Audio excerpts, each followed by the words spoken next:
Assalamualaikum warahmatullahi wabarakatuh.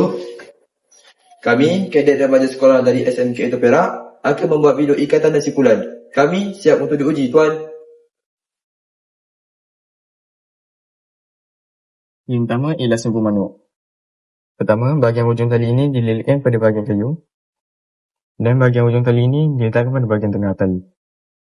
Kemudian ketatkan. Antara fungsi simpul manuk ialah memulakan ikatan dan mematikan ikatan. Saya akan buat ikatan yang kedua, iaitu ikatan silang pada dua kayu. Yang pertama, mulakan ikatan dengan simpulan manuk. Lalu ketatkan.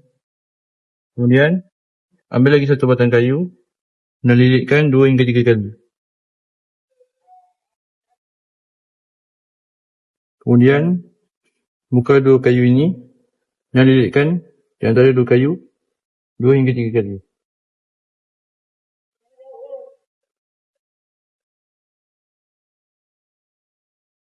Lalu, matikan ikatan dengan simpulan manuk.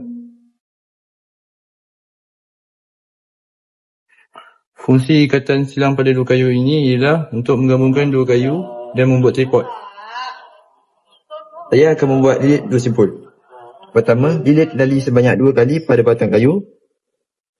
Kemudian, ambil tali ujung, masuk ke tali utama dan masuk ke dalam gulungan. Tarik, ulang step yang sama. Masukkan ke dalam gulungan. Fungsi lilit dua simpul adalah untuk mengikat tali pada objek licin seperti batang pokok, tiang dan pancang kemah. Seterusnya, saya akan buat ikatan balak. Mula-mula, kita silangkan.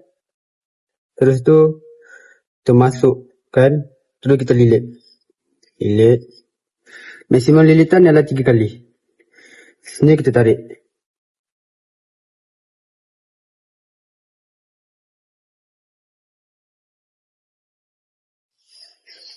Antara kegunaan ikatan balak ialah untuk menarik dan mengikat pada kayu balak ataupun tiang.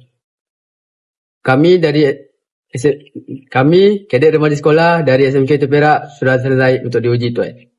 Terima kasih, Tuan.